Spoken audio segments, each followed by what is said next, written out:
আগামী 7 জন্মের জন্য আপনারা এক হলেন।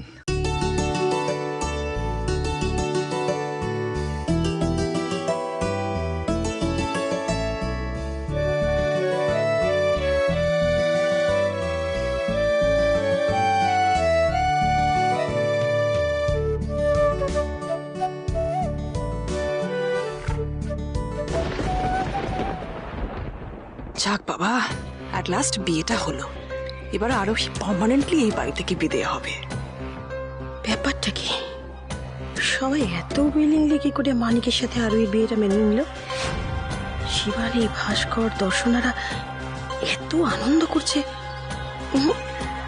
এটা তো হওয়ার কথা নয়। প্ল্যানটা কি সেটাই তো বুঝতে পারছি না। তাহলে কি ওরা বিয়ের পর আরোহী মানিকের বিয়েটা ভেঙে দেওয়ার কোনো প্ল্যানিং করেছে? নো, এটা তো কিছুতেই হতে দিতে পারবো না। নেভার, আমাকে ওদের উপর নজর রাখতে হবে। এত হাসছেন কেন? একটু কাঁদুন, কষ্ট পান, একটু কষ্ট পান, বিষয়টাকে ন্যাচারাল করুন। আপনি কি আমার রিধিমার কাছে ধরা পড়িয়ে দিতে চান নাকি? সরি, কাঁদবো তো, ঠিক আছে।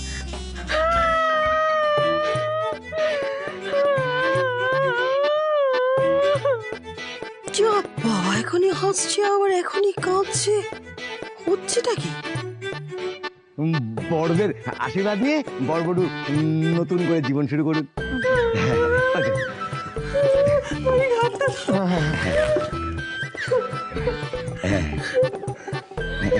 এগো এসো এসো, কই দেখি। থাক থাক মা, স্বামী সংসার নিয়ে খুশি থাকো। থাক বাবা থাক, ভালো থাকো ভালো থাকো। কই দেখি। সদা সুহাগন রহো।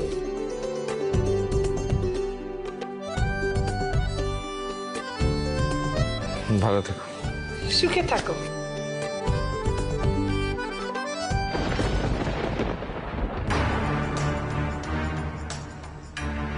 তোমার স্মৃতির শুধু অক্ষয় হোক।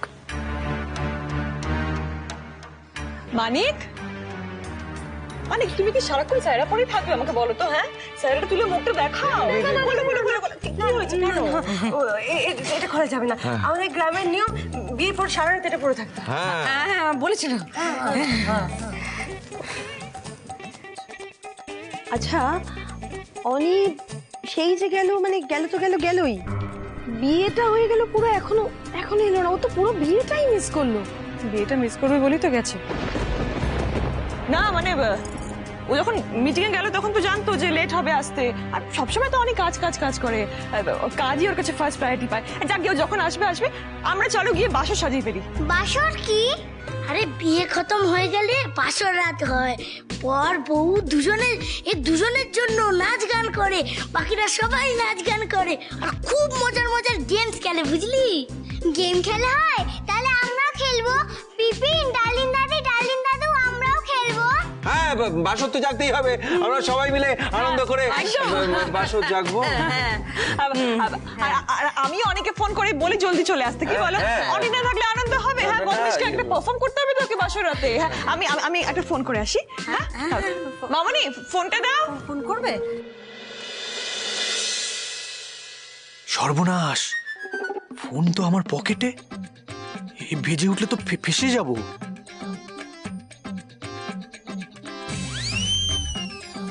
কি হলো মানিক? হ্যাঁ এটা করে আঙুল দেখাচ্ছে।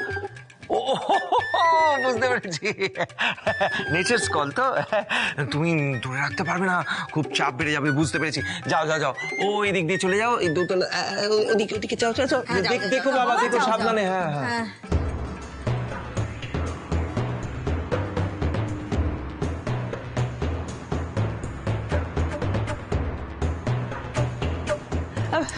কি অনেক তো কিছুতেই ফোন ধরছে না, বারবার করে ফোন করছি, কেন ধরছে না ফোন বুঝতে পারছি না। আরে অনি রাস্তায় আছে, বাড়ি ফিরছে, শায়দ ইসিলে ফোন ধরছে না। আরে অনি ফিরে আসবে, চিন্তা মত করো। চলো আমরা বাসর সাজিয়ে ফেলি। চলো। সবটাই তো ঠিকঠাক হলো, এবার আমার দক্ষিণাটা। দক্ষিণা না না দাদাই তো এইসব দেয় টায়, কিন্তু দাদা তো বাড়িতে নেই, বিদিশা আছে। বিদিশা আপনাকে দক্ষিণাও দেবে। আপনি আমি তো অপারগ, মানে আমার সেই ক্ষমতা নেই। বিদিশাই দেবে, বিদিশা সমস্ত উপহারও আপনাকে দেবে। হিরো কাকা তাড়াতাড়ি এসো, তাড়াতাড়ি এসো। হ্যাঁ বলো। আমাদের বাড়ির গাড়ি ওনাকে বাড়ি পর্যন্ত পৌঁছে দিয়ে আসবে, আর ওই গাড়িতে সমস্ত রকমের গিফট টিপ যা আছে তুলে দিও। হ্যাঁ যান যান যান, বুঝে নিন, আমার যান। সাথে কোনো চিন্তা হবে না। আমার ব্যাগ আরে আমি ব্যাগটা সব ওখানেই গুছিয়ে আছে, যান, দিচ্ছি, যান। সব গুছিয়ে দেবো। চলুন না আপনি আমার সাথে। অমনি সবটা আমার ঘাড়ে ঠেলে দিল। যাকে অরোহিতে যে বিদে হচ্ছে, এই খুশি তো অন্তত এইটুকু কাজ আমি করতেই পারি। হ্যাঁ যাচ্ছি।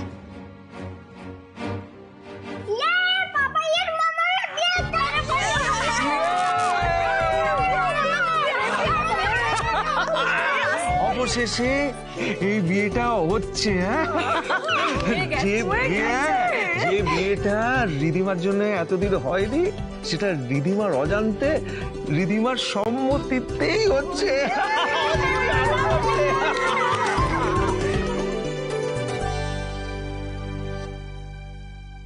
অনেকটা লেট হয়ে গেছে রমিত, আরো ওয়েট করা ঠিক হবে না। এবার আমাকে বাড়ি ফিরতেই হবে। সে কি এখনই চলে যাবে নাকি? হ্যাঁ রমিত, বাড়িতে কাউকে কিচ্ছু বলে আসিনি, শুধু একটা চিঠি লিখে দিয়ে চলে এসেছি। এখন আমাকে না পেয়ে যে বাড়িতে কি অশান্তি হচ্ছে কে জানে। কিন্তু আমি যে তোমার জন্য একটা সারপ্রাইজ প্ল্যান করলাম, সেটা কি হবে? হ্যাঁ রমিত, ওগুলো পরে হবে, আগে আমি বাড়ি ফিরি। বাড়ি ফিরবে তো বটেই, আগে সারপ্রাইজটা নাও তো। রমিত অনেক মন দিয়ে যত্ন সহকারে তোমার জন্য অ্যারেঞ্জমেন্ট করেছি। তিতলি প্লিজ না করো না। আমার সত্যি অনেকটা দেরি হয়ে যাবে, এরপর দেরি হলে আর বাস পাবো না। আরে বাবা, রাতে তো গাড়ি পড়ে যাবে, এত টেনশন করছে কেন? রাতে জ্যামও হবে না, ঠিক পৌঁছে যাবে।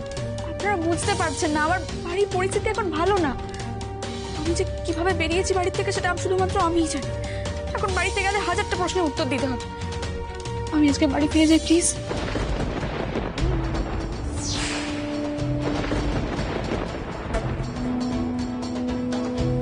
আরে আমরা বুঝতে পারছি আজকের দিনটারই ব্যাপার, একটু ম্যানেজ করে নাও। এই নাও ধরো, কোল্ড ড্রিঙ্কসটা খাও আর টেনশন ভুলে যাও। হ্যাঁ আমাদের এ নাও, এটা ধরো, এটা খাও, রিল্যাক্স করো, সব ঠিক হয়ে যাবে।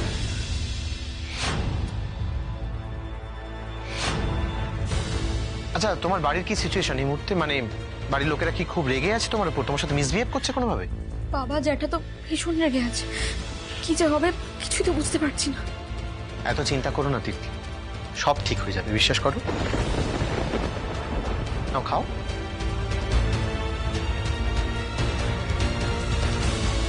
রমিত, হ্যাঁ এই না ফ্ল্যাটের চাবি, দে। তিতলিকে নিয়ে যা। বলছি, ফ্ল্যাটে সারপ্রাইজটা তোমার জন্য ওয়েট করছে, তুমি টেনশন করো না। আমি ফেরার সময় তোমাকে বাড়িতে ড্রপ করে ফিরবো, ঠিক আছে? আপনারা যাবেন না? না কাবাবে হাড্ডি হওয়ার কোনো ইচ্ছা আমাদের নেই। না না, তাহলে আমিও যাব না, এভাবে আমার যাওয়াটা ঠিক উচিত হবে না।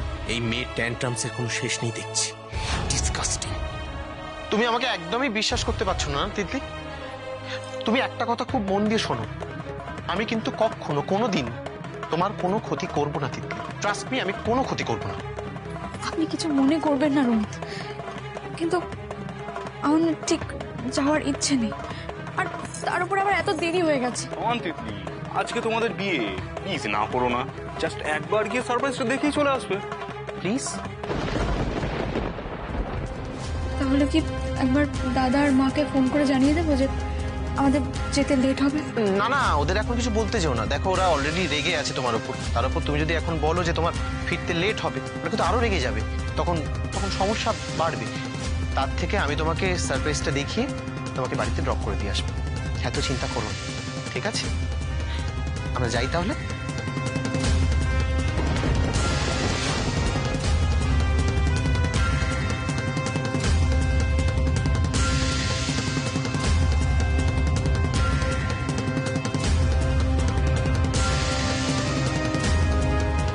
ফাইনালি কফিনের শেষ পেরেকটা পোতার সময় হয়ে গেছে। এবার আমিও দেখি আরোহী, তুমি কিভাবে নিজের বোনের এই সর্বনাশটা আটকাও।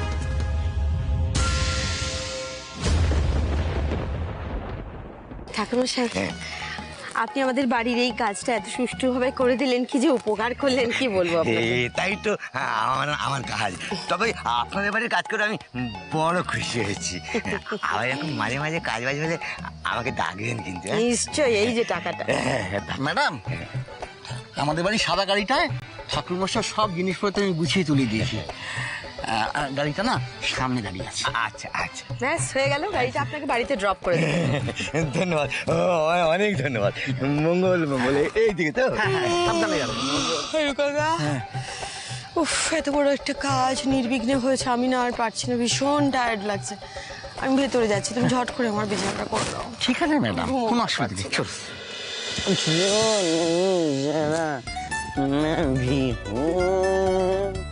এ বাবা, এ আবার হাতে পায়ে দড়ি খুলে এখানে এলো কি করে?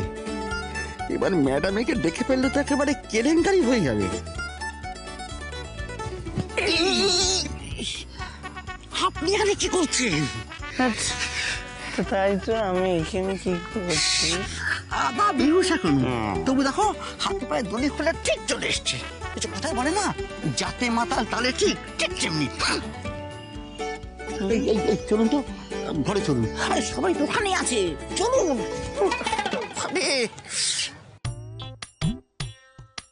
একে একবার ঘরে নিয়ে গিয়ে না মাথায় একটা ডান্ডার বাড়ি মারতে হবে, যাতে আরো কিছুক্ষণ বেহুশ হয়ে পড়ে থাকে।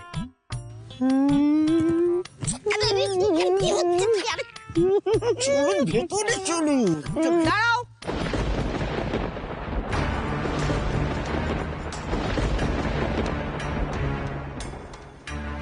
হিরু কাকা, মানিক এখানে কি করছে?